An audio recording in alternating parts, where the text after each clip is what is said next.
Well, happy St. Patrick's Day to all. I'm coming to you on March 17th with my almost nightly opinions on the Ukraine crisis.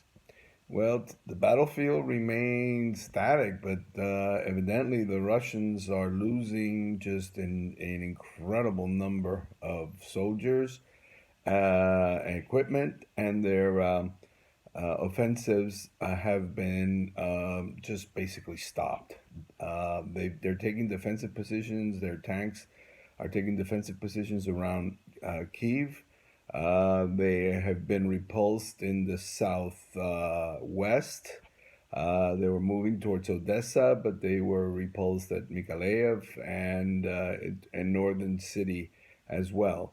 There are reports that the Russians lost at least an entire battalion with 100 casualties, 100 killed, not casualties, killed in this northern city.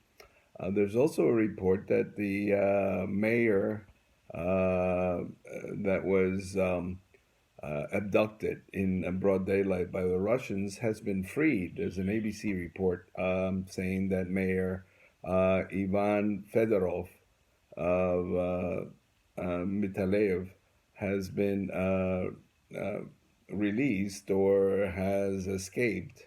It's very, very interesting. There was a posting that the Ukrainian government released that said that it was done in a special operation by the Ukrainians.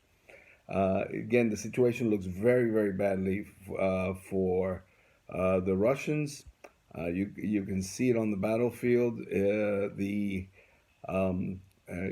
U.S. intelligence has a conservative estimate of 7,000 plus Russian soldiers killed, and something like between 14 to 21,000 injured. And who knows how many have defected or have been captured. And it's well to remember that once a army has sustained 10% casualties, most militaries basically don't trust or think that their battle worthiness has disappeared, and the Russians are quickly approaching 10% battle casualties, which is amazing. I mean, if you think about it, I saw a report that indicated that the number of Russians killed in these 3 weeks, basically the number of Americans killed at Iwo Jima against the Japanese during World War II, and it is basically more than we lost in both Iraq and Afghanistan in 20 years. So this is an incredible tale that the Ukrainian military is writing. They're added equipment. They're getting the SAM 300s, I think, from Slovakia. I think there's a deal in place to bring those in. They want to be backfilled. Slovakia wants to have these systems backfilled by NATO members or the United States, and I think they're working out that deal. But I think the SAM 300s are on their way, and these are very, very effective high altitude air defense systems. So that's going to create more problems for the Russians.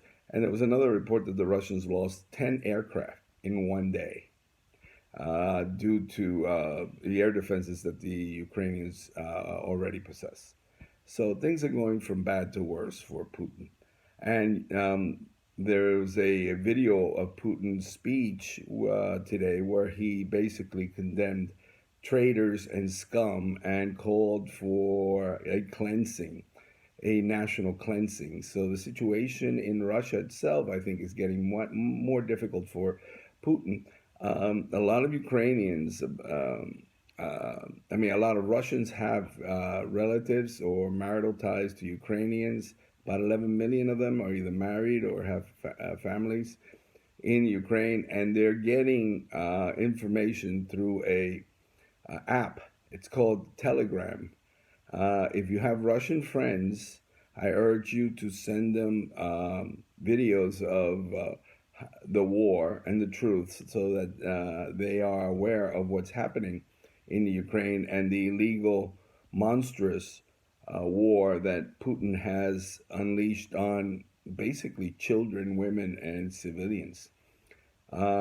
This is very, very important. I'm putting a video in the description. Arnold Schwarzenegger made a very, very compelling video telling the truth to Russian soldiers, directly addressing Russian soldiers and telling them what is going on in the Ukraine. If you have any Russian friends, if you have any access to Russian friends, you can download the app Telegram and pass it on to them. I think that app is still working. It is a very, very compelling video showing the crimes that Putin is wreaking on the Ukrainian people. I urge you to do that. I urge you to talk to your Russian friends about this. I urge you to share the videos showing the very brave Russians who are opposing this war. The woman who appeared on Russian national TV and told them that they were being told lies. The 100 or so personalities that have defected. The 15,000 protesters who have been jailed. We can't forget them. We should not forget them. I urge the government of the United States to take action on their behalf. I urge anyone to keep their names and their bravery in social media so that Putin does not have a completely free hand to quash them. He seems to be growing more desperate by the moment. I do not believe he will turn to nuclear weapons. I think that would be suicidal. I think even the option of biological or chemical weapons, I think is beyond him, because I think even he would realizes that that would bring about a no-fly zone over Ukraine and maybe an expanded one. So his forces would be even more decimated than they already are. I think the only option for Putin, as I said before, is to negotiate a face-saving agreement that allows Ukraine to arm itself and to become a member of an alliance or of NATO, not in name, and it probably doesn't have that. President Zelensky's already said that he won't join NATO, that's not an option, but be given guarantees as to the territorial integrity of the Ukraine. And there's going to be some hard negotiating on the territories. Crimea may remain in Russian hands, but I'm not so sanguine about the Russian separatist republics in the east. Putin may have to just recognize, some kind of agreement that guarantees their civil rights, their rights to speak the Russian language and Russian education. But I don't think that that Ukraine will guarantee their independence or recognize their independence. But Putin must settle, and must settle soon. His army is on the tipping point. And if he doesn't settle soon, he may just be out, openly defeated, which I don't think he can survive. Again, those are my views for tonight, and please look in the description for the Schwarzenegger video. It is a very, very powerful and compelling video.